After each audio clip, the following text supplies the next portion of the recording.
On today's episode, I sit down with co-moderator candidates Kris Schondelmeyer and Marta Pumroy-Cordero.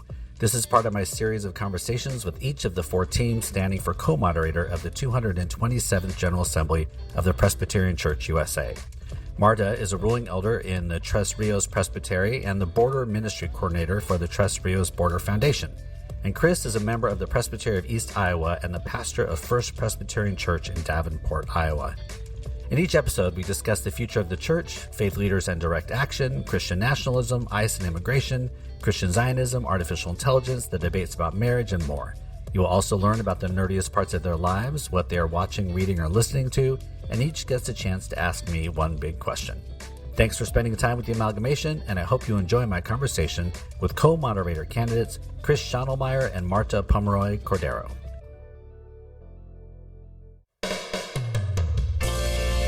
My name is Bruce Reyes-Chow, and you found the Amalgamation Podcast.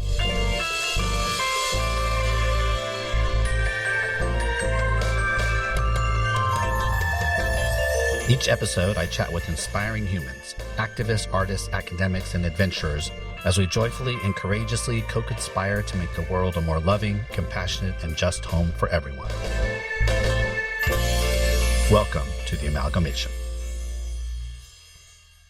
All right, you all. I'm very excited. Again, as you know, I am interviewing the teams who are standing for moderator of the 227th General Assembly of the Presbyterian Church, USA. If this is the first of those that you have listened to, again, apologize for you, those of you that are not Presbyterian. We're getting into the weeds and super nerdy about being Presbyterian. But listen anyway, because these are good folks. So on this episode, I have Kris and Marta, and they are a team standing for co-moderators. And so I'll just begin, as I do with everyone, and asking them what's important to know about them. Kris, why don't you go first? What's important to know about you these days? You know, what's important to know about me is that I serve a congregation in Davenport, Iowa, and I honestly think that matters. Every week I'm reminded that the church is still alive. It's imperfect, absolutely, sometimes chaotic, but alive. And I see it in, children singing and dancing in our playground. I see it in volunteers at our caring closet. I see it in people showing up for one another when life falls apart, which happens here in our congregation, and as it has in many congregations. And the people of the church just come together. And so it's important to know that I'm a pastor, and that's what I do, and that's who I am. I care deeply about compassion, not as vague niceness. Bruce, it's a spiritual discipline for me, rooted in Christ. It's part of my background. And honestly, it's important to know that I'm a family person. I have an amazing wife and four beautiful kids, ages 10 and younger, and they keep me grounded. They remind me what matters: relationships, presence, grace, nap times, making time for what's sacred in the middle of a busy life. Great, thank you. 4 under 10. Oh, man. 10 and younger. My oldest 10, is 10. 10 and younger. Yeah. I'm at the other age. I'm like all three of mine. I'm like at 22, 25, and 29. So I'm taking the naps now. I'm taking the naps. So am I. I've tried to get them to stop growing, and they won't stop. They just keep They're getting liars. older and They're older. Just liars. Every one of them. They say they'll live with us forever and that they won't grow up, and they are just bull-faced lying to us. But that's okay. That's the truth. Love them anyway. Marta, what's important to know about you these days? Well, I am entrenched in the issues of immigration and immigrant detention on my work here as a border ministry coordinator here in El Paso. And El Paso has become a hub for enforcement.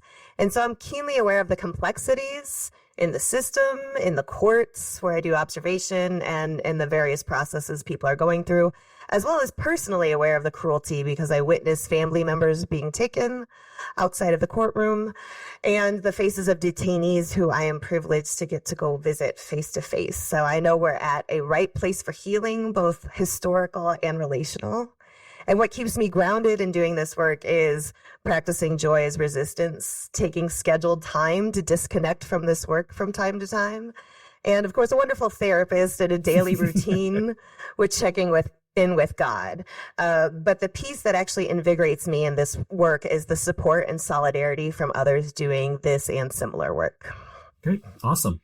Lovely, lovely, lovely. What's your go-to escapism when you are like just disengaging? Like I water. So like if I can get in a swimming pool and float or in hot springs, that kind of thing, like I like to reset with nature. So even just spending time in my backyard and looking at the flowers and the leaves and where the mountain is, I find connections to God in little tiny bits of beautiful nature. That's awesome. Great. Thank you. All right, you all. So you are standing for moderator. In any of these interviews, I've not explained what moderator is to anybody, so they can just look it up on Google.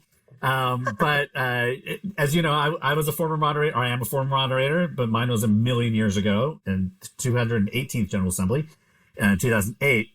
And so keenly know what you're kind of going through. It's changed a lot since then. But I want to just start off, what's the origin story? How did you all decide, answer a call, whatever you want to describe it, to stand for co-moderators? And then I'll ask you a little bit about what you're talking about these days. But how did this start?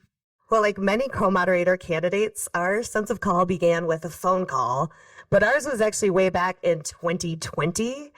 And I was serving as a ruling elder for the Special Committee for Racism, Truth, and Reconciliation that I was helping co-moderate at the time. And this random pastor named Kris reached out to me after reading about the listening campaign we were doing across the PCUSA.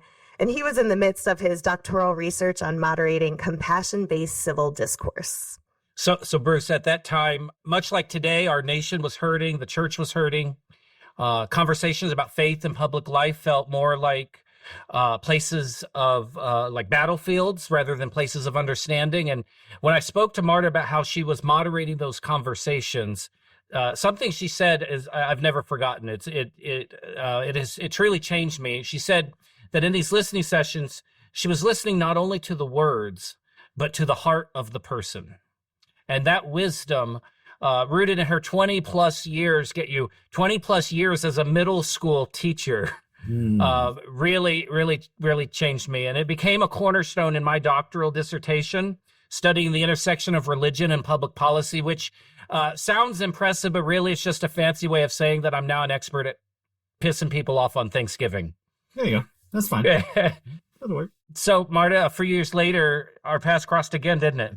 Yeah, a few years later, they crossed through the Presbytery of East Iowa. I had left teaching in Iowa to attend Austin Seminary after raising my daughter, who's 24. So I'm with you on having the older child, but mine is independent and across this country away from me and doing great. Thanks to God. I know. I just had one leave for New York, and it was heart-wrenching. I am so grateful for FaceTime. I am grateful for FaceTime because I noticed as a parent, I can just see in her face if things are going well or not going well. It's like her voice is one thing, but her face is another. For sure. Yeah. So I went to seminary after she was grown and ready for the world on her own. And I also was serving as a ruling elder before going to seminary, and I had been inspired by a previous General Assembly to be more active in the denomination. And I was shepherded by East Iowa Presbytery as I was at seminary, and ultimately called to this position here that I'm in now, serving as the Border Ministry Coordinator in El Paso.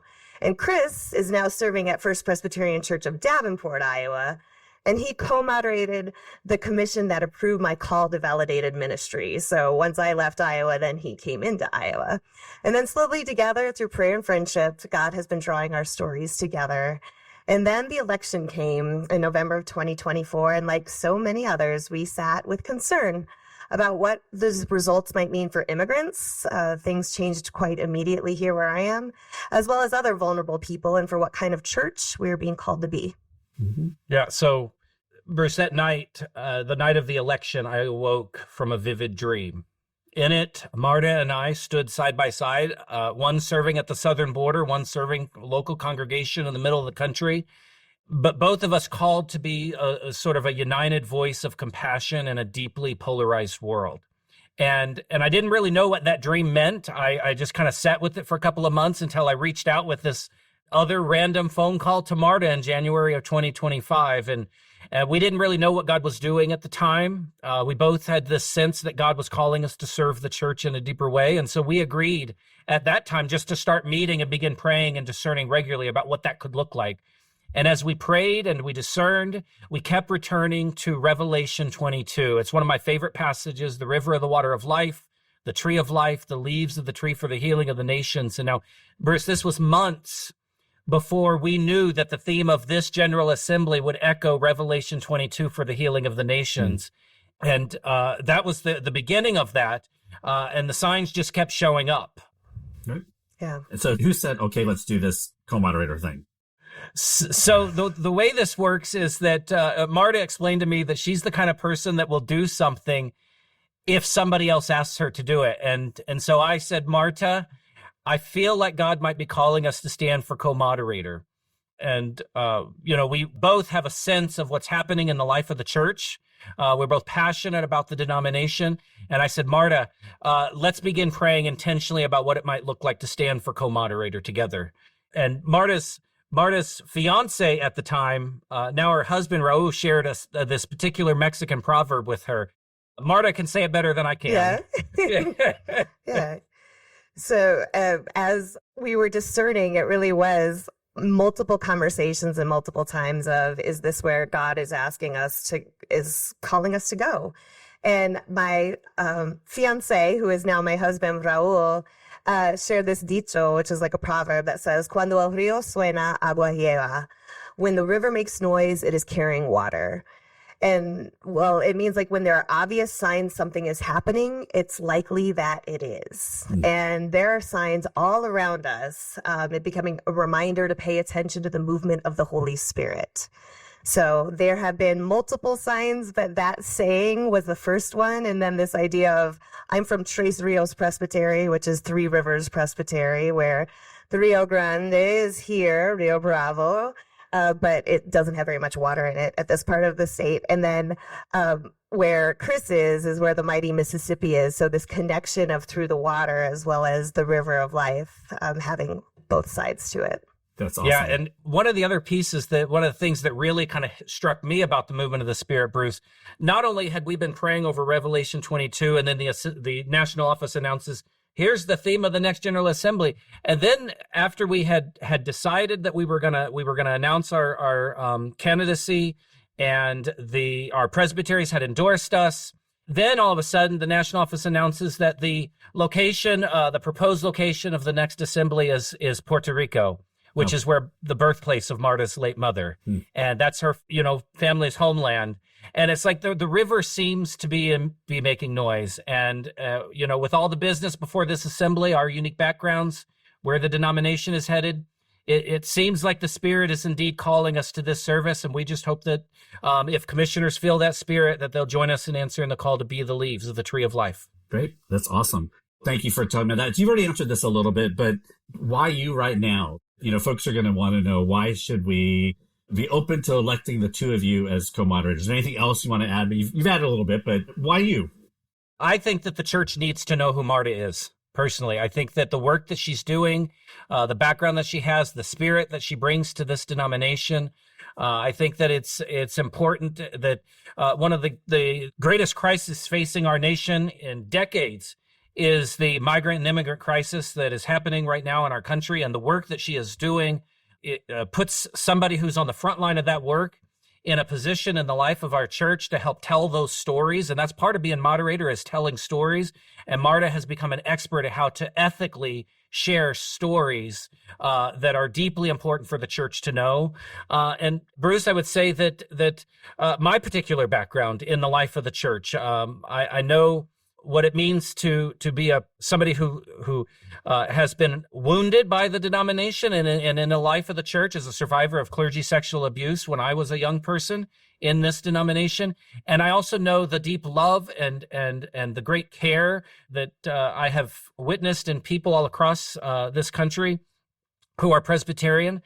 And my background as somebody who has studied the intersection of faith and public life. We need pastors and we need leaders, we need ruling elders who are not afraid to engage in the intersection of faith and public life right now. Our faith matters, being Presbyterian matters, and we have a responsibility as Presbyterians to continue to help shape public discourse rooted in engaged compassion. Great, thanks. Marta, what about you? You have anything to add to that about why the two of you?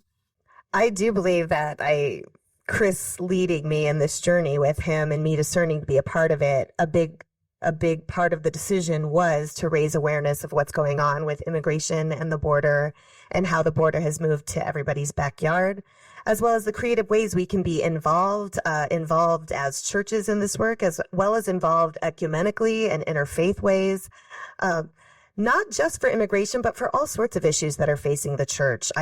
We are in a time where society is rapidly changing around us. And I think this is the perfect time for the flourishing and the growth and of our church, of our denomination. And that as we move forward with more technology and different ways of living and more isolation that people are feeling, the community of the church is something that is going to be combating those feelings of loneliness and isolation that people have. And there is so much division within churches, within communities, within politics, all of that division. Our church structure has intended to be able to hold difference of opinions and bring people together for that conversation. And I think our churches and our denomination can be models of how to have these conversations, how to hold each other's values and opinions and have the Spirit move amongst them while also basing it in Scripture. So this is the time of which we're being called.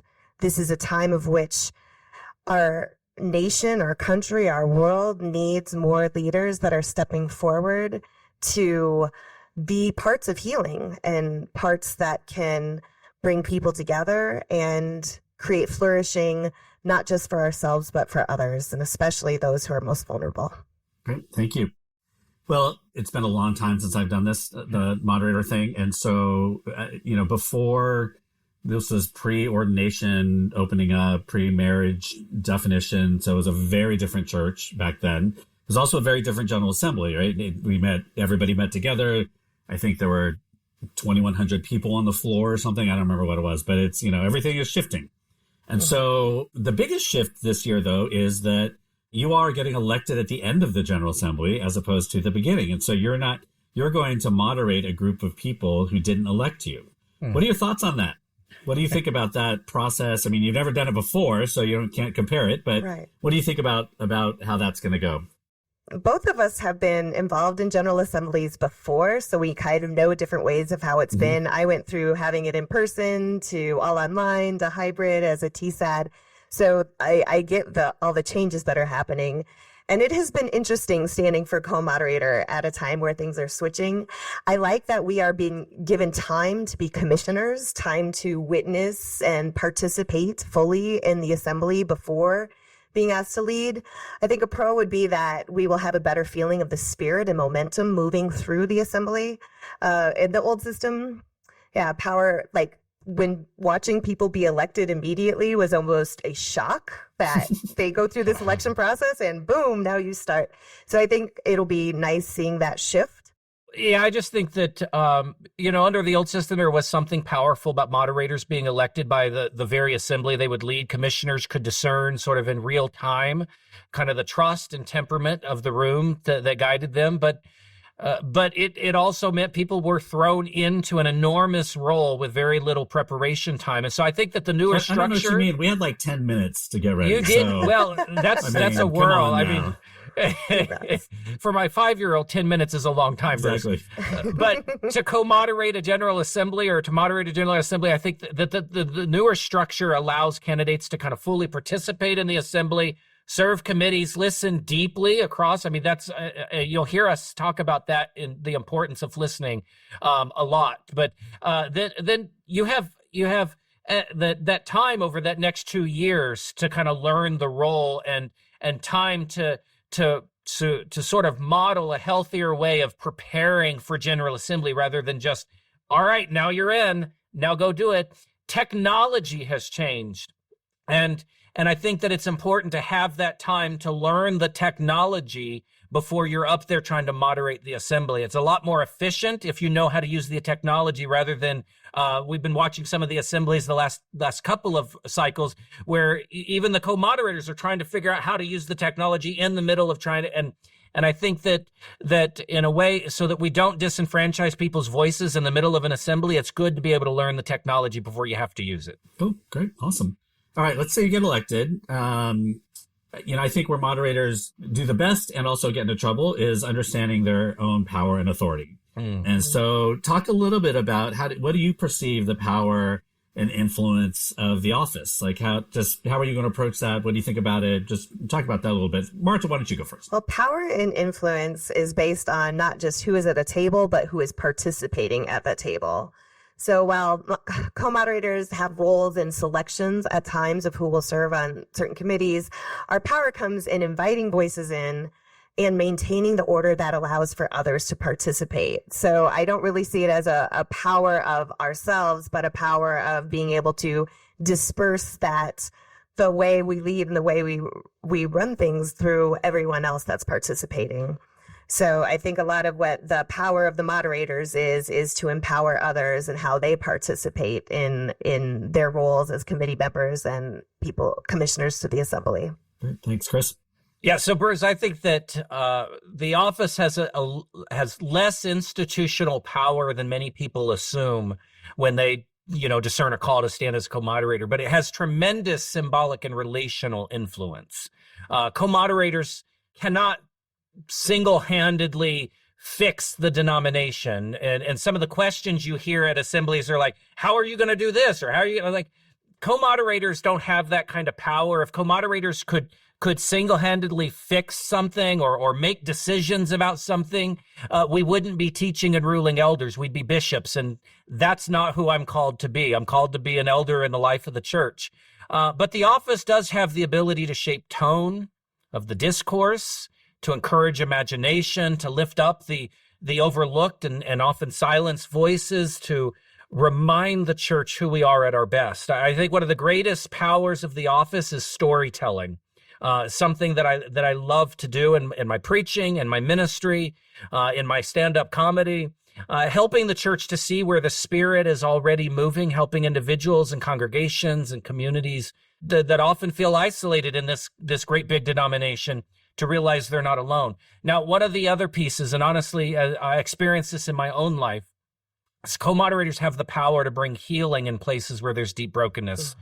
Several years ago, when I came forward as a survivor of clergy abuse in this denomination, which occurred in my youth, Reverend Denise Anderson, who was co-moderator at that time, back in 2016, she called me on the phone because she wanted to hear my story. She wanted to pray with me. And I will never forget the healing that she provided me.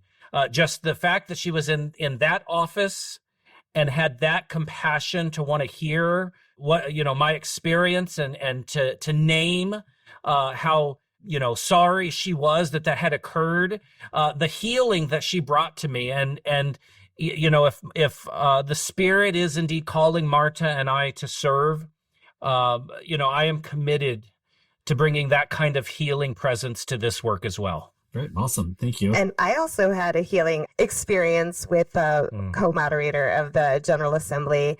The first General Assembly I went to in 2018 was at St. Louis, when Vilmarie Cintrón Oliveri was elected as co-moderator with Cindy Coleman.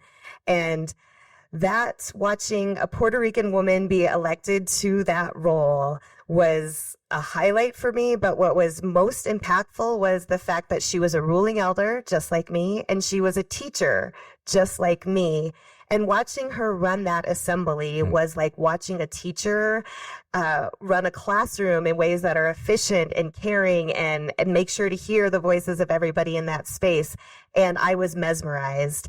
And a lot of what we're doing is sharing in these stories, but also the representation of what all we bring to this denomination is also part of being that co-moderator, showing that the leadership of this church is meant for a variety of people with different styles and different roles within the church. Yep. So the co-moderator has, like you said, the power for healing as well as the power for representation of what all our church could be. That's awesome. Yeah, that St. Louis General Assembly, for me, that was the one where I'm like, our church has changed. Because you remember we marched on cash bail down the city? Oh, yeah. I mean, I was like, 10 years ago, this is not what we'd be doing. I mean, we still couldn't decide who was going to get ordained or not. I mean, I think that was the turning point. General Assembly was like, oh, we're actually doing this. So, well, that was the one that drew me in, and that was the one that taught me our denomination is outside of my church in Marion, Iowa, and outside this presbytery, that there were, and our focus on anti-racism that I didn't even know was a focus of our church until I went to that General Assembly. And then I became more and more participatory in our denomination because of the movement of the Spirit. So it's interesting to hear that that was a changing of time, but changing of time definitely drew me in. Yeah. All right, let's say you do get elected and you go, oh no, I got elected. What do we do now?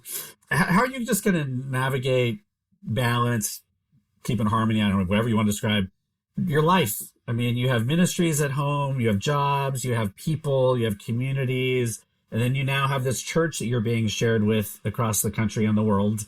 So how are you going to approach you've talked a little bit of Marta earlier, but just how are you going to approach holding all of that so you don't let yourself just get, for lack of a better, get burned out on the whole thing and all that. So I'm going to let Kris with the kids. Kris with the kids can handle this one first. Well, that's a great question. I mean, some have accused me of being a woke pastor, and it's true. I claim it.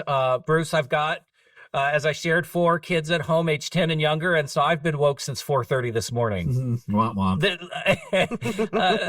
I love this work deeply. And I think that when you love the work that you do, it doesn't seem like it's extra work. It brings joy to my heart to serve the church. I'm a better pastor and a husband and father and leader when I actually sleep occasionally and remember my children's soccer schedules. My wife and I actually coached preschool soccer this spring with our 2 younger sons played on the team. My wife, who has her MDiv from Dubuque Seminary, is my partner in life and in ministry. In reality, she serves as our co-director of Christian Ed here part-time at the church. She keeps me grounded and honest about my time. But she also believes that this is God's call for Marta and me. And if elected, this will give time for her parents to come and spend more time with us to help with the kids.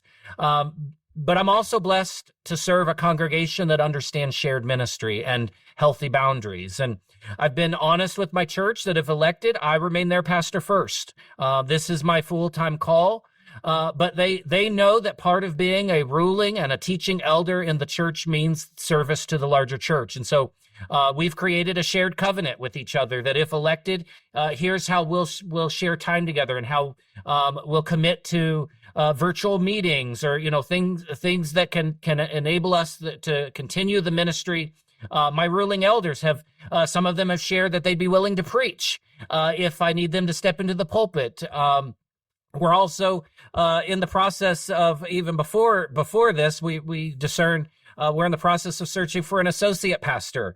And so if there are any associate pastors listening or people interested in being associate pastors. You're double dipping on the podcast, but I appreciate it. Yeah, I serve a community. I have a family who all are supportive of the sense of call. I have a Presbytery behind me who have endorsed this sense of call and who have said they're willing to step up as well. So there are plenty of ways, family, church, a larger church community that have said they'd be willing to not only help fill gaps, but hold me accountable. Great. Thanks. Marta, what about you? How are you going to do all this?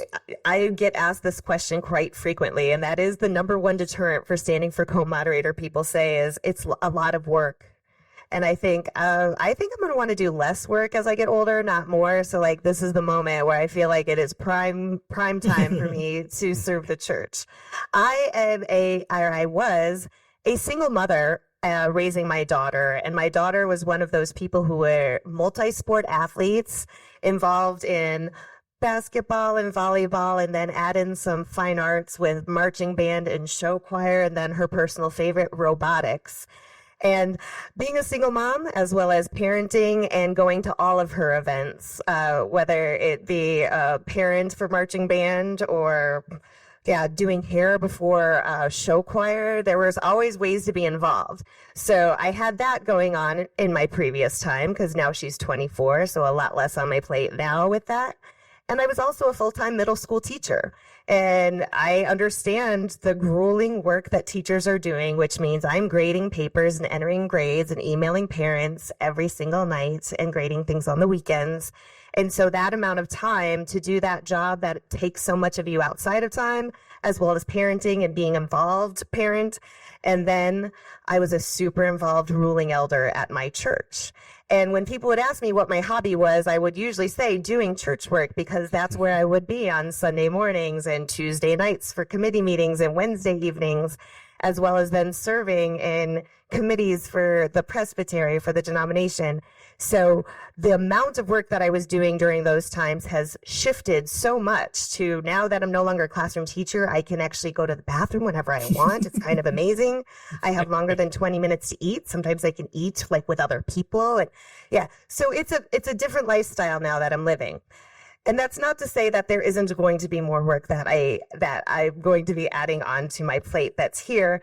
But I have a board that is ready to step up and help in ways that will need to be filled from working in this foundation and working in the ministry. I am the only employee of the foundation, so the board is ready to step up, as well as possibly look for someone else to help on the outside.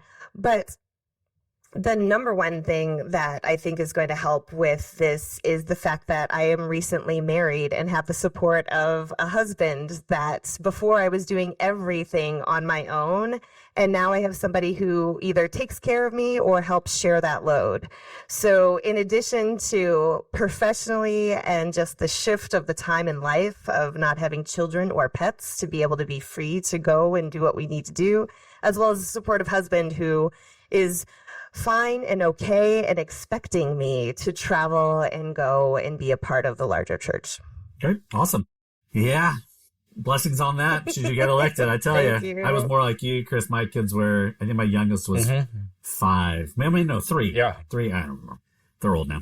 Yeah. All right, so let's move into the second segment that I've been talking with everybody about. And this is, you're going to have somewhere you're going to do a town hall. You might get 20 minutes, you might get an hour. People are just going to come up to you and ask you questions, and that's just the nature of the office.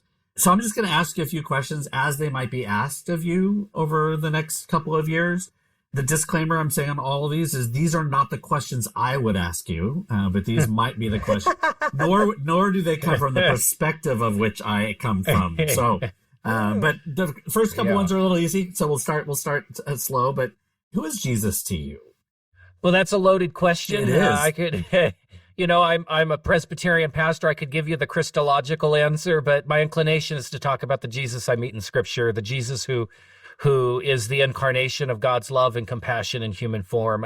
See, in Jesus, for me, we see a God that doesn't remain distant from human suffering, but enters into it fully. And in Jesus, God takes flesh and walks among us and eats with people on the margins and touches those that others would avoid, and weeps and laughs and suffers and loves. And so when I look at Jesus, I see a God who refuses to reduce human beings to labels or categories or enemies, a God who tells the truth courageously, confronts injustice directly, while never losing sight of the humanity or the belovedness of each person. And that's important to me in the work that I do as a pastor. And personally, Jesus is the one who continually kind of calls me back when cynicism starts to creep in, when I start to feel this sense of a loss of hope in the midst of the chaos of our world. Jesus is the one who grounds me in the compassionate center, calls me back towards grace, towards hope, towards love. I've experienced that Jesus in my own life personally, in moments of deep hurt or pain or tragedy. That's the Jesus I experienced when my wife's 17-year-old sister passed away suddenly on a mission trip. That's the Jesus that showed up to hold me and care for me and for my family. Jesus is incarnation and that shows up in other people to wrap arms around us with love and compassion. Great. Thank you. Marta. Jesus is the Savior that reconciled all people to God, a teacher of wisdom to expand who we are to love, and his life, death, and resurrection are the cornerstone of our faith. I taught at a Catholic school for 10 years, 10 years, and it would be a pet peeve of mine when people are praying rote prayers and saying the words, because we pray before lunch, after lunch, at the beginning of the day. And we'd have these times, but there wasn't the feeling and sentiment behind it. And one of the things I always bring into this space is this Holy Spirit and the feeling and the sentiment behind the prayers that we're saying. And I feel like almost every single time I pray, I end with, in Jesus' name we pray. And it's almost like, it's a pattern of what I say it. But it is not just a pattern and rote saying, because it really is, Jesus is the one who connected us to our God. And so when I say that at the end of prayers, I make sure to have that feeling of that connection of his life, his death, his suffering, his resurrection. All of it are what brings us closer to God. And I'm someone who I have a new appreciation for holy days of Easter and Christmas, but as a congregant in my church, I would appreciate more the ordinary time of what Jesus's life was and what he was teaching to his disciples and his model for us of how to be. So his historical presence here on earth is important, but his teachings and the way of which we are to emulate and continue to be his hand and his feet in this world are where I feel most called by Jesus. Great, thank you. Another question you're probably going to get all over is about consolidation, right? This is about General Assembly. So what are your thoughts on the recent consolidation of General Assembly Mission Council and the Office of General Assembly into Presbyterian Life and Witness? Yeah, the unification was coming down the line for a while. And I remember being at assemblies when it was first decided to unify the OGA and the Mission PMA. And as much as I would love to see our work so grand and so big that we need larger, more national involvement, the realities are that we need to do more with less, just as a lot of places in this world right now. And I'm grateful this was a slow process that seemed to move fast for some, but I'm grateful that it was a process. And I know there's a lot of curiosity and confusion on the details, and there's a lot of hurt that was left for the morphing of the mission coworkers to the global ecumenical liaisons. And I'm looking forward to ways of which we can be accountable for what has happened and heal from the ways in which hurt was felt. Mm-hmm. Great. Thank you. Kris.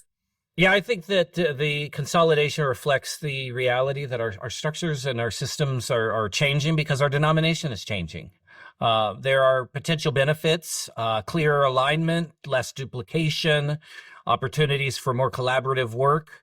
But I also think many people are carrying grief, as Marta was saying, anxiety about these shifts, especially around transparency, representation, the fear of losing something important institutionally around global relationships. And so my posture is neither, sort of blind celebration or reflexive suspicion. I think that the deeper question is, will these structures help us serve congregations and God's mission more faithfully? If they do, wonderful. If they do not, I hope that we're going to continue to be open and honest and continue to adapt and reform the ways that we do things. I think we need to be honest about the hurt and the pain that mission coworkers have felt, and those who, the many congregations and presbyteries who worked with those mission coworkers felt as we move forward. I'm interested to hear the reports at the General Assembly and to have some conversations. I wasn't in the middle of those discernment. I wasn't in the middle of that discernment process, as most people in the church weren't. And so it'd be nice to have some transparency around why were certain decisions made. Sure. Great. Thank you. Awesome. Okay. So, random general question. Where do you see the church thriving and where do we need to step up more? I see the church thriving in small rural congregations like those here in East Iowa, quietly feeding neighbors without accolades from the things that usually get attention in our denomination. I see the church thriving in ministries like my church's youth choir that is creating safe and sacred space for youth that don't normally see themselves in church to find a place to belong.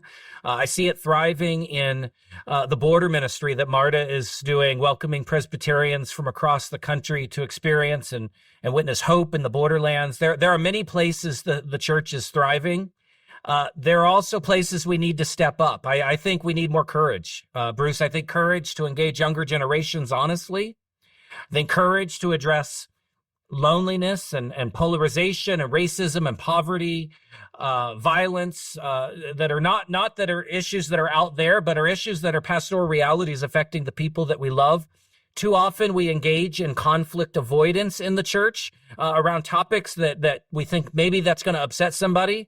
But the church is in a unique position to model the compassion of Christ in difficult conversations. And so I think we need to step up more when it comes to these kinds of conversations, the rejection of globalization that has led our nation to be more isolated and suspicious of international partners. I think that's why many people were concerned with that. The last question you asked about restructuring of world mission ministry and laying off mission coworkers, that people are feeling like that we're abandoning this vital partnership at a time the Peace USA could be a unique witness to the importance of international relationships when our nation, the leaders in our nation, are telling us to fear international partnerships. And so I think that we need to stop underestimating the hunger of people to be involved in the life of the church. The beauty and the spiritual depth of the church is we have a unique opportunity in the Presbyterian Church to spark energy and intelligence, imagination, and love. Great. Thank you. Where are we thriving? As somebody who does not have a congregation, I have an office and I do pulpit supply around this presbytery as well as others nearby, as well as when I travel. I can say that our church is thriving everywhere I go. Everywhere I go, churches are showing me what type of worship they hold in that space, what type of community they build with each other, as well as what type of outward-facing mission do they have, and how are they known in their community, and how do they connect with those who are needing assistance in their towns and their cities. So I see lots and lots of flourishing, and sometimes I feel they need it to be brought out and brought to their attention because there's so much fear of that numbers are going down, or we don't have as many people on a Sunday morning as we used to, or the fear that the insurance costs are rising so much. How are we going to keep the door open? And all of these fears make people miss what's actually in their midst, which is many times thriving congregations, people who are coming together and sharing in each other's stories and helping each other out outside of those walls. And there are lots of ways that I see the church is flourishing. And I also think one of the ways that we can step up more is embracing the fact that we are a place, an institution that does have traditions, that does have routines and systems to it. As things are changing so much on the outside secular world, I think the institution of the church can be a grounding place for people. It can be a centering place for people. It can be somewhere where you can go back and feel at home or at comfort in a place that is rooted in our faith and in our tradition and in love and in joy. So I think we can step up in that way in nurturing what people are so needing right now, as well as stepping up in the ways of which we are outward facing and having mission out in the world and in the communities. I know many churches that have done mission studies to find out ways of which they can meet the needs of their communities more. And being that I am out in a variety of churches, the creativity that some churches are doing to enact this is fascinating. I know of a group here in El Paso that is using their church space to help with a lizard rescue for when people adopt pets that they no longer can have and now need to be rescued. They needed more space. So things and ways of which we can use our churches and our church buildings and our networks to grow and serve the people in creative ways. Great. Thank you. All right. There have been a lot of religious leaders engaging in direct action lately. So what do you think about the role of the church in protest? So as a border ministry coordinator, I am someone who has been involved in public outcries about the treatments in the immigrant detention system and our neighbors as they travel through here. And I do see a role for faith leaders and congregants to be a part of this work. The idea that we need to bring attention to what's happening in order to create change, especially if this is something that is against our teachings as Christians of how we should be in this world. I also have noticed as I'm out at rallies and vigils that there are so many people looking for churches that are involved in this type of work. Or they'll say, I go to this church, but my church isn't involved. What church do you pastor? What church do you go to? And it is this on-ramp for so many people to become involved in the church and to embrace the fact that this church isn't just talking the talk, but it's walking the walk alongside people in accompaniment, as well as in ways that can create change and transformation within communities. So I believe that there is a big role for faith leaders, congregants, and people even outside of our church to be involved in this way. This is a great way to get flourishing in your churches, is to participate in ways in the community outside of the church walls, in ways of which the community is seeing needs that need to be met. And then there's that solidarity when you come together as other Christians or people of other faiths to meet the needs of the most vulnerable in your own community. And I can't say what that is for everyone's community, because that's different, because there's so much diversity across this denomination. But to know that this is a way that people should be and can be interacting. And if there is something that there isn't a way to be involved in your community, this is a way we need to bring and connect to the larger church. Great. Thank you. Kris, what about church and protest? I think that there are moments when silence becomes its own form of speech. Now, not every Christian will discern every action the same way. Presbyterians can debate methodology until Christ returns, but throughout Scripture, faithful witness often required public action. The prophets disrupted systems. Jesus disrupted systems. The civil rights movement was deeply shaped by the church. We are Protestants. We are protestants. Protest defines who we are, and when done well, it leads the church to stand where Jesus stood, with human dignity and truth, and grounded in sacred compassion. Great, thank you. All right, so you may get, things are going on in the world today. You may get a question like this. Somebody might say, I don't really understand why Christian nationalism is bad. Shouldn't American Christians care about the United States? We should care about the United States, but we should prioritize our identity as Christians over that of our nation. And we should support the ideals of our nation that was founded not on Christian beliefs, but on the freedom to be Christian or other religions. Right now, I just finished up teaching a citizenship class for people who are permanent residents that work for the county. And it's been an interesting time to be teaching citizenship class of the way our government works and how it keeps itself in check, and how we want to make sure that it is all the people coming together making these decisions. So I think going back to the framing of how this nation is very warped to how they're trying to project it to people now. And I think it is important for churches to speak out faithfully about what our role is as Christians, as part of people who are citizens of this country, but also in ways that are not telling people that you can be cruel to others because this is how we view our faith. So this is where I've done a lot of research in my doctoral work in the intersection of religion and public policy. I once had a church member I served tell me she believed that God wanted Donald Trump to be president because he won the election. And so I asked whether she believed the same thing was true about Barack Obama when he won his election. And she struggled with that question. She couldn't see the cognitive dissonance in her position. And Christian nationalism confuses our minds because it confuses the kingdom of God with the power of the state. Christians absolutely should care about our country. I do. I pray for our nation regularly. I love my family's story of coming to this nation. I also deeply value my family's Reformed German and Scottish roots. Some of my Scottish ancestors were covenanters who suffered and even died defending the freedom of the church's conscience against state control.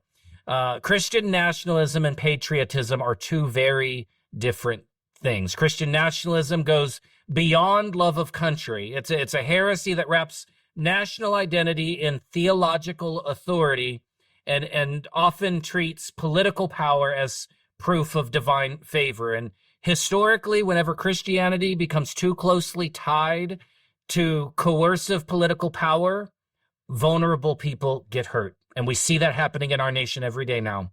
We can see the echoes that even now in the ways migrants and refugees are treated by leaders in our nation. And frankly, our primary allegiance is not to any political party or even any nation. Our primary allegiance is to Jesus Christ. And the moment we wrap Jesus in the flag of any nation, we have begun to confuse the gospel with ideology. Great. Thank you. All right. I feel like this is a wheelhouse question, but, I get this often. So, ICE hasn't been perfect. But shouldn't we only allow people to come to the United States who do it the right way? Kris, we'll go with you because I feel like, Marta, this is right in your... Yeah, Marta has all kinds of answers for this one. Yeah, so Bruce, I think we need to be both compassionate and honest in these conversations, all right? This is why I focus my doctoral research in the intersection of religion and public policy and how to moderate honest, compassion-based discourse, because some things we treat as opposing views are in reality what's called polarities. Rather than competing ideas. This can be one of those topics if we talk about it the right way. We can certainly talk about border security while at the same time having compassion for migrants and refugees who would travel thousands of miles in search of a safe place to provide for their families or raise their children. Nations do have the right to maintain borders and immigration systems, but Christians are called to see migrants as human beings, not dehumanized as statistics or political props. And the reality is that our immigration system is extraordinarily complex. It's expensive. It's inaccessible. People have come the right way and have still been targeted for deportation by ICE. There have been examples all over the news. And our response in the process of deportation doesn't have to deny people's dignity either. Operating private for-profit detention centers who make money on the numbers of bodies they lock up does not create a just system. People have gotten lost in that system, are essentially incarcerated indefinitely for civil infractions. That certainly, Bruce, can't be the quote-unquote right way to handle immigration concerns. And Marta's ministry on the border has deeply shaped me here.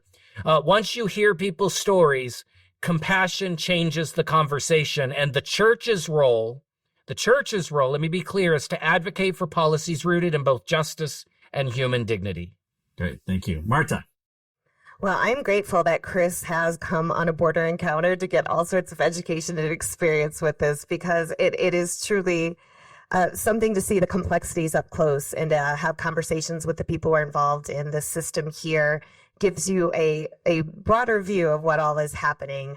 And the idea that people should be allowed to come to the United States who do it the right way is more of a personal belief, but not necessarily a religious or biblical belief. One of the sessions I sometimes teach here is on the theology of migration, where we look at what the scripture says about immigrants and migrants and how there are rules for their provision, protection, and prosperity. And these are the things that we as Christians believe about immigrants and migrants. Therefore, this idea of the law way of doing things does not necessarily align. Many times as people come to border encounters, we get to say the phrase, we're not on team red, we're not on team blue, we're on team love God and love neighbor. And if we're not on the love the neighbor team, it becomes very difficult to even continue this conversation. So the idea of doing it the right way is usually a proof that somebody does not have much education on what is actually happening in the system right now and how much policies have shifted and changed in ways to make things unattainable for many people, and not only unattainable, but actually go back on the promises and the expectations that people were having already. Therefore, the current national campaign of mass detention and deportations is a grave and moral evil, one which must be opposed with prayer, peaceful action, and acts of solidarity with those who are affected. Great. Thank you. All right, let's keep going. Our denomination has taken a stand against Christian Zionism. What's your understanding of Christian Zionism and our denomination's role in resisting it? I'm going to pass this one over to Kris first. Go for it, Kris. Absolutely. So, Christian Zionism is a theological movement that advocates for instance, many things, but one, the return of the Jewish people to the Holy Land, often viewing the modern state of Israel and Middle East geopolitics through an end times lens connected to the return of Christ. It has reduced complex human realities. It has sanctified violence. It has overlooked Palestinian suffering. And the PCUSA has pushed back because we believe all people in the region, Israeli and Palestinian alike, bear the image of God and deserve dignity. They deserve safety. They deserve peace. So for me, resisting Christian Zionism is not about opposing Jewish people or Jewish identity in any way. In fact, we need to be clear, anti-Semitism is evil. The church must reject it clearly and unequivocally, but it is about resisting any theology that treats human suffering as expendable for ideological or political purposes. And as Christians, we are called to see the suffering of all people with compassion, to work toward a just peace where every life is treated as sacred. Christian Zionism is a heresy to the church. As part of my seminary experience, I went to Palestine and Israel in 2023, January of 2023, and experiencing how people were unable to move from place to place and seeing the checkpoints is quite haunting to see what has all happened since I've been there. And then also the experience of seeing the militarization here at the border and going through checkpoints as I go from El Paso to Austin and seeing the ways of which we are sometimes mirroring that type of I don't know, surveillance and keeping of people in certain places for certain reasons. It really is showing that this isn't just a problem over other places, but the way that things are being enacted in other places are also happening here on our own land. And it is something we need to speak against. And I'm with Kris on this. We need to have compassion for all people on this, and especially those who are the most vulnerable. And when the power is tipped in one direction or the other, that we are on the side that are the most oppressed. Great. Thank you. Thank you. So I don't know if you've been keeping up with the news, but artificial intelligence, people are talking about it these days. So a lot of debate about it. What do you think about AI and using it or not using it in ministry? Oh, AI. Well, I'm one of those people who I have a master's in education and a master's in theology, and I wouldn't have gotten through either without when there's a word that's underlined in red and you can right click it to make it spelled correctly. Spell check generation. So there's various ways. Exactly. There is no way I would have been able to survive in a school setting without that. So there is part of my upbringing that this is what I'm used to. And people don't think of the very simple ways of which we've been using technology to support what we're doing. And now it is like the wild, wild west of what is happening with artificial intelligence. And there are things that are very disconcerting about it, including the environmental impact of using it. So there's that piece of it, let alone the idea of what you're creating. Is it your original thoughts? Are they someone else's thoughts? Are they the most popular thoughts? Because that's been cultivated as what they've come up with. And of course, this idea that the bias that exists in AI, in that it's agreeing with people, and it's different than if you have a conversation with a real person. So as I was saying before, the secular world outside of the church is changing so rapidly, and the technology is driving a lot of that changing. And it has become quite isolating for people. And people who are using artificial intelligence to have conversations, to have friends, is something that I think our churches should be aware of, as well as trying to then put real interactions. And the idea that with artificial intelligence, it is agreeing with people or telling them what they want to hear so they can kind of keep that conversation going, where the way we decide and make decisions, where we listen to, does anybody have anything to say against this, means we don't lose that conversation. We don't lose that perspective. So I think it's a way for us to, as a church, magnify what we're doing in order to keep the realness of it all. But also I see ways of which it's helpful. Just like any other tools, there are ways of which the AI can be used in ways that can enhance what people are doing, in ways that if people do have too much on their plate, they can put some of it onto that plate, but we need to be discerning about at what impact. Something I heard the other day was that if you are using AI to do things, you need to reference what you used it for. And in the event you're not okay with saying what you used it for, you probably don't feel good about how you've used it. Yeah, I just, AI is a tool. Like every other technology tool, it can be used wisely or poorly. AI can help with administration, accessibility, brainstorming, translation, communication. We've been using these things already. Google Translate is an example of this type of technology. But no one wants their pastor, Bruce, showing up to the hospital saying, ChatGPT told me to care for you today. Ministry is incarnational and presence matters. And so I think that we need to be honest about the ethical concerns surrounding AI, questions around misinformation, the effects on the laborer, the considerable questions around copyright and treatment of artists and creators. AI has, as Marta was saying, huge environmental concerns. These systems require enormous amount of energy and natural resources. So Christians should think carefully about stewardship and sustainability as this technology develops. But the reality is that the technology is developing. It is going to be used, and people are going to be using it in the church. And so we should be thinking about what are the ethical ways in which the church feels comfortable with that. For instance, if a solo pastor can use technology to simplify administration, create cleaner communication, organize schedules, brainstorm, maybe even to create more time for interpersonal ministry.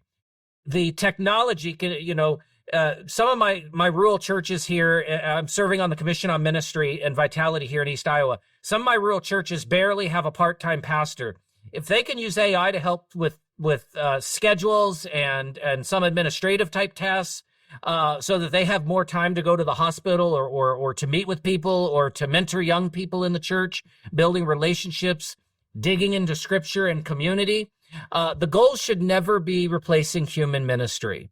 All technology tools should be about creating healthier, more sustainable ministry so people can spend more time actually being present with one another. Great. Thank you. All right. What do you think about all the ongoing debates about marriage? Kris gets to take this one first because he's been married longer. Well, the church has been wrestling with this question around covenant and sexuality and fidelity and scripture and human dignity for a long time. These conversations are not new, even if a particular cultural sort of question evolves over time. The PCSA discern that same gender couples are capable of reflecting covenantal love and faithfulness and mutual care. And I support that discernment. I support that reformation in the life of our church. And so now new questions are emerging around things like polyamory and non-traditional relationships, consent and caregiving and companionship, and what faithfulness looks like in complicated life circumstances. And I think the church should approach these conversations with both theological seriousness and deep compassion. Personally, I still believe in covenant and trust and mutuality and honesty and care for one another. Those things matter profoundly. I am married, and my wife told me to say all of that. But seriously, though, I'm cautious about reducing complicated human situations into simplistic categories or quick moral judgments. Real life is messier than these abstract debates would lead on to. So, for example, I've done a lot of thinking on this because I've seen this situation in real life. What happens if a person develops early onset dementia in their late 30s, early 40s, and by 50, they no longer know who their partner is? What if the partner is committed to not divorcing them, but over time develops companionship with another person as well? Is that always immoral? Are they to be denied love and intimacy for the rest of their life, or be forced to abandon a spouse because that person got sick? I mean, these are difficult questions. And I think that the church is served well when we engage in deep theological conversations with humility and compassion, because black and white answers are rarely the right approach to any complicated question in life or in faith. Thank you. Marta. It's been interesting checking out the overture about monogamy, because it's not necessarily about marriage, but it's a part of it. As somebody who went into seminary as a single person, it was quite frequently posed to me by friends of, what does this look like? What does this mean? And I really didn't have any instruction on what was supposed to be for me as a single person going into ministry. And so when I ended seminary, I was then engaged, and now I'm married. So I'm in a whole different place than I was when I started. But I think I would like the Presbyterian Church to generally just stay out of the bedroom. That is really not a place I want them to go. So I think there would be debates on really what does fidelity and infidelity mean. There were words in the overture that's talking about emotional relationships as well as physical. So I think of times where people have had children together and maintain emotional connections with the parents of their child, but have physical marriage or physical relationship with somebody else. There's a lot of complexities in these issues where I don't want us to even debate on the floor about what it means to be faithful or unfaithful within that marriage, as well as some of the other complexities of what that may be. Right now, the way the overture is written, it doesn't it's kind of in the wrong space for what it's asking for. So there's some clarifications that need to be made about what it is.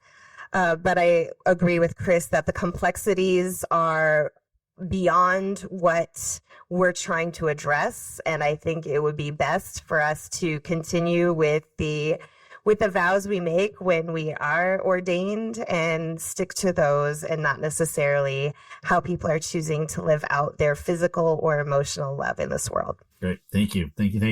All right. That's the end of my kind of fast, all those questions. But are there any issues that you want to make sure you say a word about that I did not get to? Kris, anything? Yeah, I would just say that one issue I care deeply about is the crisis in how we talk to one another in public life. My doctoral work focused on how faith leaders can moderate compassion-based civil discourse at the intersection of faith and public life, because I become increasingly concerned that the church was beginning to mirror the same outrage and contempt and dehumanization we see everywhere else in society. I think that we are called to model another way as faith leaders.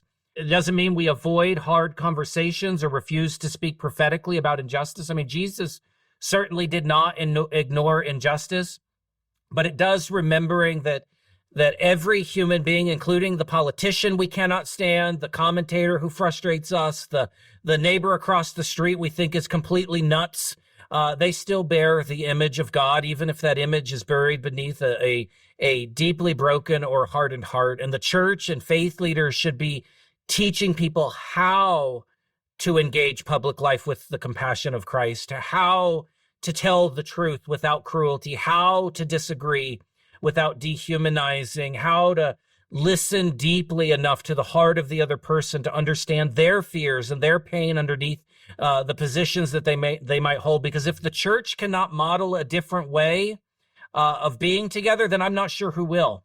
But I have seen the church do this. I have seen it happen in congregations where people with very different socio-political, even theological perspectives have had very difficult conversations and still be able to pray together and serve together and grieve together and show up for one another. And I have seen Christians choose engaged compassion over contempt, how they have chosen relationship over outrage. And it begins, Bruce, with cultivating compassion for ourselves. I studied with an amazing professor at a Claremont School of Theology, Dr. Frank Rogers, who designed a contemplative practice called the Compassion Practice. It starts with cultivating compassion for ourselves, recognizing our own fears and wounds and limitations, and honoring our own humanity. And it's from that kind of grounded, contemplative space that we are able to show up for one another, even those that we disagree with or that may have even harmed us in some way. And so as co-moderators, I would hope to practice that compassion in the work that Marta and I would be called to do. Great, thank you. Marta, any last issues you want to mention? Well, I always want to mention the border because it is like part of what I'm entrenched in, and that I want to let everybody know that it is in their backyard and it's happening near everyone, to research and look for ways of which you can be involved in that. And my mind has actually gone in a couple different directions here. One, I want to make sure to talk about, especially as we finished up with the question about marriage and monogamy. I was in an abusive marriage over 24 years ago, and my healing came in a variety of places, but one of the main ones was through my interaction with the church. That was the safety of which I could come back to. So while I was in an abusive marriage, it was completely monogamous and it was completely unsafe. And so when we equate this being the ideal of how things can be, I think we still need to make sure to be there for people in a variety of relationships they have. And sometimes when we say this type of relationship is acceptable, but this one isn't, the people who are in the type of relationship that isn't acceptable are cut off from the communities of which can be places of healing and help when they need it. So I wanted to lift that up. And I want to lift up one more thing, which is sustainable hope. One of my professors from the Hispanic summer program when I was at a seminary had, her name is Yara Justiniano Gonzalez, has a formula for hope, for sustainable hope. And it really is like a mathematical formula, so it's better seen than said. But I'm going to share it with you because it is, you take oppression perspective plus imagination plus solidarity. So oppression perspective, imagination, and solidarity, and you add that together, and then you put the parentheses around it, which means you multiply it, times it by collective work, and then you will have sustainable hope. And I have found this to be a fascinating thing to study when we were learning about how she created it with the history of Puerto Rico and their experience coming out of hurricanes. But seeing it in action here in El Paso and seeing people go through such devastating things in court and detention centers, this idea of we keep going and we keep going in this solidarity is showing me that it really is sustainable to hope in these ways. And I believe that the Presbyterian Church is living out sustainable hope in various ways. So once again, we got oppression perspective, knowing what's going on with other people, imagination, which I feel like we are in a cultural crisis and needing more imagination for the good. And then of course, solidarity. And then you multiply that by collective work. And that's what we do when we work together as a whole denomination, because we are in it together. And that's how we build sustainable hope. Great. Thank you. All right. So last question for you all in all this Presbyterianness. So there's going to be certainly things you disagree with in our denomination. You know, all policies have been approved and all kinds of stuff. How will you approach any issues where you are in disagreement with the official positions of the General Assembly and the Presbyterian Church USA? So with honesty, humility, and faithfulness to the covenant life of the church. I mean, when I take vows in this church, I do not vow to agree with every single decision that has ever been made. I vow to be guided by our confessions, governed by our polity, led by the discernment of the body of Christ together. So part of being Presbyterian is recognizing that discernment happens in community. None of us sees perfectly on our own. So even when I personally wrestle with a position, I believe my responsibility is to engage faithfully and respectfully and transparently, not combatively, if elected. Part of my role would be to help tell the story of how the assembly wrestled with an issue and listened to one another and prayed and debated and ultimately arrived where it did, even amid disagreement. At the same time, anyone who knows my story as a survivor of clergy abuse in the church knows I will not shy away from speaking truth when I believe something is unjust or harmful, including within the denomination itself. For example, the assembly is going to be dealing with some overtures around clarifying language around the boundary and protection trainings that we're called to do as clergy and as ruling elders and leaders in the church. I help write the original language as part of the Survivors of Sexual Misconduct Task Force. And I certainly am in favor of clarifying the language to make it very clear. But the way that it's being presented currently is recommending removing the verbiage of child sexual abuse prevention training in favor of child abuse prevention training. And we don't have a pandemic or an epidemic in the church of beating children on Sunday mornings. Certainly we should have some training around how to prevent general abuse. But the crisis in the church has been specifically child sexual abuse. And so we need to keep that specific language. And if that unintentionally gets changed at this General Assembly, I'll be sharing my story about why it's important for us to reconsider that decision. But generally, these are decisions that we discern together in community, and it's the job of the co-moderators just to tell the story of the assembly. And that's the work that we will do. Is our commitment is to tell the church's story. Great. Thank you, Marta. One of my favorite things about Kris is his deep knowledge as well as his sense of accountability. And I'm grateful that he can share his personal story and with us about that. And I am a person who I am A-okay with not getting my way all the time because life doesn't work that way. And I'm a big baseball fan, so you don't get a home run every time. You can even outplay the other team and not win. And I feel like the Presbyterian Church and the way we discuss matters can sometimes work this way, where people can disagree and their voices are heard and it's recorded of that this is their experience and the other side is able to give their experience and their views of how it is. And then the Spirit works through an assembly to move it one way or the other. But it's not like because we hold this, we just ignore this. Like we are able to hold all of these views in tension together while the Spirit moves us in one way. As a former middle school teacher, I am very comfortable in walking a line of, I might think one thing, but publicly unified, this is how we display it, and this is how we share it. And I am okay with things not being my way, but still representing what the church and the assembly has come together to discern and how the Spirit moves. While at times we can lift up the ways of which people also expressed other views while saying this is the way the Spirit moved in the way that might not be in agreement with what I have to share. But from my experience, we have way more in common than we disagree about. Great. Thank you. All right. There ends all those questions for the most part. So let's jump to segment 3. So you all, these episodes of the podcast is the least people get to hear me talk. So it's so hard not to respond to your answers and trying to interact. That's the hardest part about these interviews is not being able to be like, oh, well, and chit chat with you all about it. Maybe someday if you get elected, whoever gets elected, I'm going to have back on. So then you get to have a whole conversation. Then I get to be like, you remember when you said no? So you have one question that you can ask me. So is there one question you want to ask me? I do. Go for it. All right.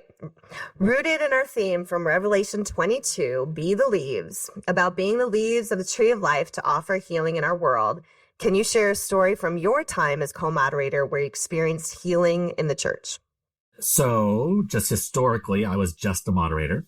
And so we didn't have co-moderators until couple of years after me, I think.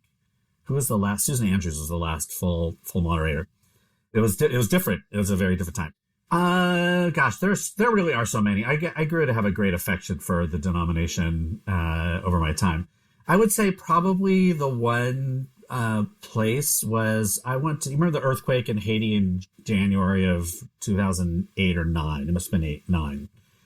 And we had mission coworkers there, and they had requested that the moderator's office go to Haiti when it made sense, so that we weren't going to be a burden. So we went, and it just happened that the head of the peacekeeping force from the UN was a Presbyterian chaplain, and he asked if he could see the moderator. And so he came and visited where I was, and he asked if he could hold the cross. And you know, for many folks, we don't have icons in our tradition. That's the closest thing that it comes to. And he had grown up hearing stories about the cross and knowing about the multiple forms of the cross and what that all meant. And so he just wanted to hold it. And I that story sticks with me all the time about this, the way that we can fall into these traps of who somebody is and the silos of what they do. But our denomination offers a few of these windows in which we can experience some healing together. So that's one of them. There are lots of them, but that's one of them. Kris, you got a question? You know, Bruce, I Marta and I both had that same question. I would ask this question. What do you think the church needs most right now? You served as moderator of the denomination. You have been deeply engaged technologically about pushing the church towards the 21st century, which is something I've been deeply passionate about for a number of years now. I mean, I think it's a generational thing. And I mean, I grew up with technology as well, and know that that's the future of not just the church, but the world. So, but what do you think that the denomination really needs right now in co-moderators? Well, that's good to reframe it as co-moderators, because I think it's different than what the church may need in general. Yeah. Right. I think the specifics of our time right now with this reunification and the consolidation, I hear a lot of us, them language and conversation and tone.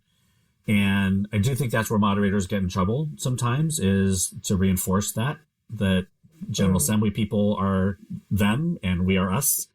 And churches do it, presbyteries do it.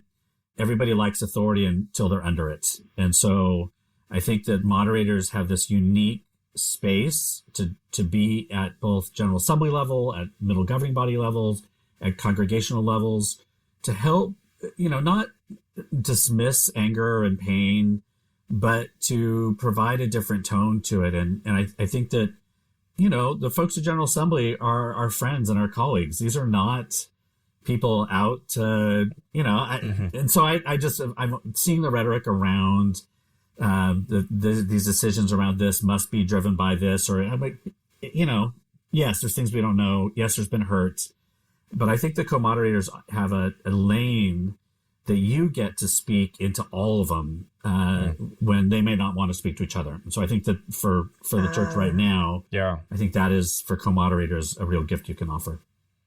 Yeah, this church, I would just real quick echo on that the church I'm serving went through a 4-year interim period because they had a falling out with the way their pastor had to leave, and the Presbytery came in, and there was this real tension between the congregation and the Presbytery, and my work here has been helping them realize we are we are Presbytery together. Like, there isn't some higher up. We don't have bishops. We don't have, and that's not our call. We're called to do this work together, and that's what I love about being Presbyterian. All right, a couple more quickly here. Nerdy in the niche. What's something about you that is super nerdy or that folks would never guess? I'm an absolute genealogy nerd. It's a new thing for me, but especially when it comes to my Scottish heritage. My grandmother's maiden name was Carrick, Karrick. In Scotland, it's spelled with a C. It's the name that we gave to our daughter for her first name. And that name comes, I discovered, to trace the roots back to the famous Scottish King Robert the Bruce through his mother, who was Marjorie de Carrick. And so naturally, I've spent an unreasonable amount of time trying to determine whether there's any possible way that I can lay claim to one of the many beautiful Scottish castles. So far, no castle, but honestly, there's a deeper gift in discovering the stories of the people who came before me. I've learned about ancestors who appear to have been martyred as Covenanters, Scottish Presbyterians who died defending the Presbyterian cause. And as a Presbyterian pastor, that history, it means a lot to me, and it reminds me that our tradition was shaped by people who believed faithfulness mattered enough to sacrifice for it. So I've been spending a lot of time, searching my genealogy and figuring out where the roots go and learning those stories. If anybody's listening to this podcast and they have a spare Scottish castle that they feel called to donate, I remain prayerfully open to the movement of the Spirit on that one. Very, very big of you. Thank you. Marta, what about you? What's the nerdier niche? We don't just want co-mods, we want castles. That's right. What people are surprised about me is when I watch TV for fun, I generally watch documentaries. So I am the one who is scanning Netflix for documentaries, or most of the time I find when I'm on airplanes and flying and traveling, that's when I get a chance to finally sit and be still. And a documentary is what I'm going to be watching. So if people want to strike up conversations with me, it's usually not about pop culture, but about what documentaries have you been watching and learning about and expanding that way, which means PBS is one of my favorite channels, which also means, Kris, I'm connected to your genealogy because one of my favorite TV shows is Finding Your Roots. Yeah, I love that There show. You go. I love it. I'm like, I love do me. Do Yeah. we? That's right. I love it. That is kind of like a goal to like somehow get some type of notoriety to be able to go on Finding Your Roots. That would be Kris gets a castle. I want Finding Your Roots. Unfortunately, Presbyterian moderators is not good enough. No, it's not. You never know. You never I did know. get to go to Obama's inauguration, though. Oh, So, I'm jealous. That was anyway. All right, sights and sounds. What'd you give me? What are you listening to? What are you reading? And or what are you watching? Marta. What I'm listening to, this actually ties a little bit into my call story. So at one of the times when Kris and I were about to meet, where he put it out there to discern standing for co-moderator, and I was about to meet him over Zoom to decide yes or no about this. And as I was driving from Sunland Park, New Mexico, back here to El Paso, a song came on the radio, and it was Let It Be, but it was this Tina Turner version of Let It Be. It's actually Ike and Tina Turner, but because of the domestic violence stuff, I try to make it just Tina Turner. But she does this version of Let It Be that's on this album, Working Together. And when I was hearing that Let It Be version, it was sung by her, who was one of my mother's favorite singers, and my mom passed away in September of 2020. So it felt like this maternal nurturing through this voice at the time. And when I parked my car at my office, there was a rainbow around the sun, which to me was my sign of God is saying, yes, go ahead, take this leap and join in where this journey is going to go. But because of that, I've then found Working Together, the whole album. It's the same one that has Proud Mary on it. Yeah. And other songs so one of the songs is Working Together, We Can Make a Change. And so it has been filling my spirit lately, that album. And then one thing I've been watching, actually just finished watching on recommendation of a Presbyterian colleague, on Apple TV, and I thank God for my daughter who gifted me an Apple TV subscription, because when they get old enough, they get to gift you things. I've been watching the TV show Shrinking, which is about therapists and their interactions with the real world. And it was interesting because watching some of the therapists get excited about the progress that their clients are making, and how that was filling them or maybe even fueling them in ways that might not be healthy, was good to remind me that as pastors, when things go well in this world, it's not like, ooh, I made this happen. Instead, I always think it's God or the Spirit that made that happen. So it's been a very connective show. Thank you. Kris, listening to, reading, or watching? So, I'll just try to quickly here to do all those. I've been listening to your podcast, getting ready for this conversation, because this is the first podcast, the first podcast I've ever been on. So thank you for that. But seriously, I listen to Celtic music, Celtic folk music, while I'm working in my office. It's what I have in the background. It's probably my Scottish roots. Maybe some Presbyterians are just genetically predisposed to melancholy, fiddle music, And seriously, I've been listening to a lot of violin lately, from a fourth grade son who just started playing this year. At the beginning, it sounded like something that could paralyze any cat in a 50-mile radius. And over the course of the year now, he's actually playing music that is discernible and beautiful. And he's actually working on a piece, a prelude for us for my Christmas in July service. So I've been listening to a lot of my son play violin lately. The reading side, I have been digging into...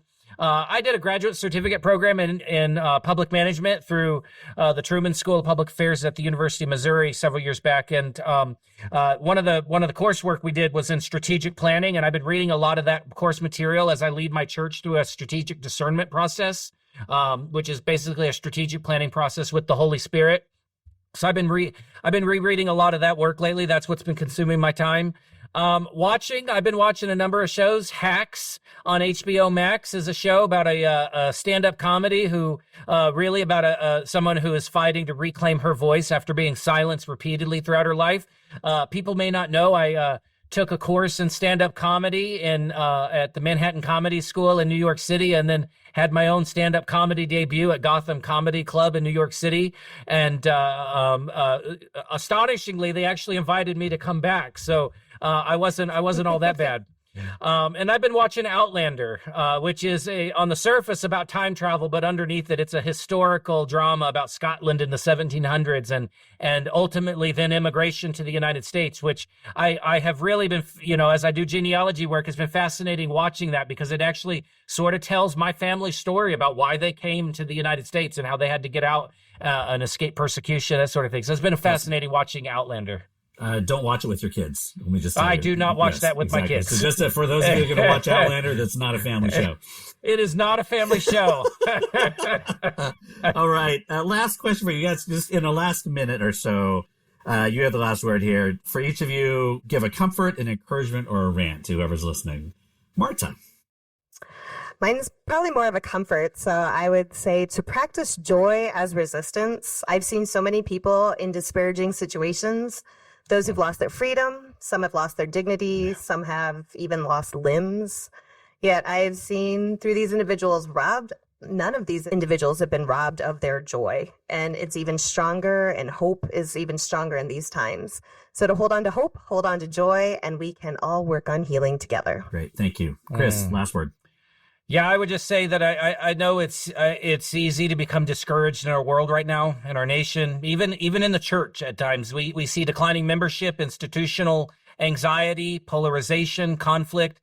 None of that is imaginary. It's real, but I still believe the Spirit is moving. I see it in churches feeding neighbors without needing credit for it. I see it in young people who long for authentic community. I see it in pastors quietly sitting beside hospital beds and grieving families. I see it in congregations trying, however imperfectly, to create belonging in a lonely and fragmented world. And honestly, I think sometimes we spend so much time mourning what the church used to be that we miss what God is trying to do right now, what God is doing right now. And this is why Marta and I keep returning to Revelation 22, this call to be the leaves, the leaves of the tree of life for healing in a broken world. And so if the church is committed to being the kind of presence in the world, that kind of healing presence, more compassionate, more courageous, more grounded in healing love, then I truly believe that God is not finished with us yet. And we just ask the church to join us in being the leaves. Great. Amen. Thank you all. All right, you all. Thank you so much. Thanks, Bruce, for being on. Thanks for those for of you, us. all 4 episodes are out, so you can listen to